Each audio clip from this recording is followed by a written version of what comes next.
now Senator Lisa Cummins, Minister of Energy and Business Development of Barbados.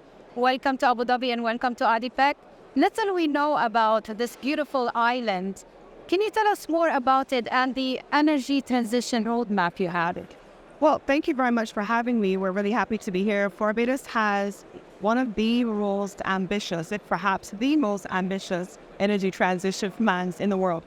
In 2019, we developed an energy transition plan that took us through to 2030. So there are many countries that are talking about 2035, 2050. Barbados has set a target for 2030. And so we're on an aggressive push to be able to make the energy transition a reality for us in Barbados. So that's critical for us. So what does that entail? It entails for us, we have an energy mix that has been developed, which includes solar PV, onshore wind, offshore wind, and then we had an integrated resource and resilience plan in 2021. And we're now in 2023 because the world has moved so quickly. We're now updating both the energy plan and now overlay that with an energy transition investment plan that tells us, okay, so how much do we really need to capitalize this energy transition in the time frames that we have set? And then in terms of the IRRP, we're working through that as well because the IRRP did not include things like hydrogen before. So we expect to be able to update that within another couple of weeks to have both a new energy transition investment plan that tells us the capitalization necessary, targets we need to hit in order to meet the target that we set, and then what new elements are going to be incorporated for this ambitious plan that is Barbados. And so I think that's one of the things that we're really well known for in the energy space, that level of ambition. In order to meet these targets, foreign investments is needed. What sort of incentives do you guys offer investors? So what I'll tell you is that one of the things about Barbados is that our philosophy has always been very clear. We have a balance of foreign investors and, quite frankly, many of the projects that we have had, we have probably close to 322 megawatts of solar PV systems in applications. 206 of those or so have already been approved, and they both combine both foreign investors as well as local investors. And so there clearly is an attractive regime, and that regime is there in terms of the tariff structure coming into the country, but it also is quite attractive in terms of our feed-in tariff rate for generation. I mean, just issued a feed-in tariff rate with storage. And the level of investment that we have seen, we initially anticipated that we would have somewhere around 100 megawatts or somewhere thereabouts, but you've heard the numbers that I've given.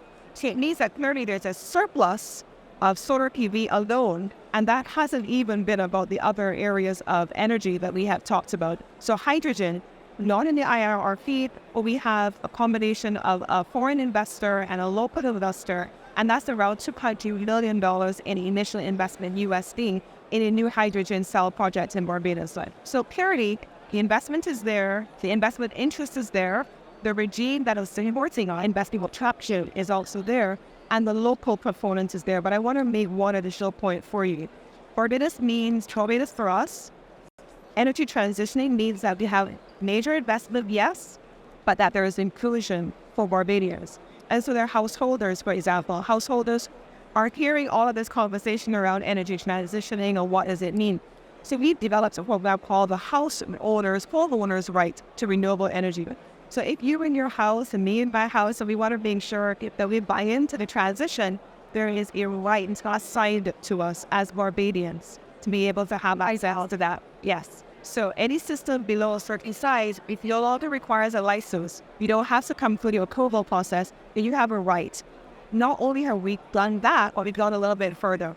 We've also said you can reserve your right for later use. So you can reserve it for yourself, for your children, so that there's a generational relationship with a renewable energy transition. This is not just about investment for us.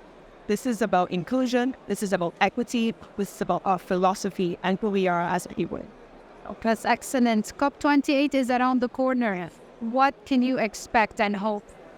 Well, all I will say about COP28 at this stage is what my Prime Minister has been saying. Time has come for COP to be about outcomes and actions and not policies.